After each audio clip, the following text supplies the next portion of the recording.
İbrahim sen de işin yok.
Ayakkabılar. Şimdi toka seçebilir miyiz biz kendine? Toka.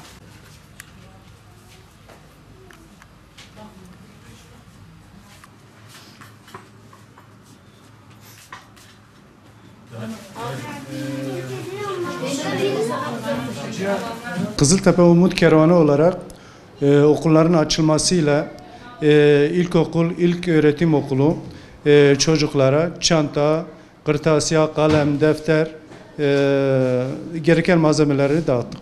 Kızıltepe hayırseverlerin yardımıyla kırtasiye yardımı dağıttık. Allah hayırlarını kabul etsin.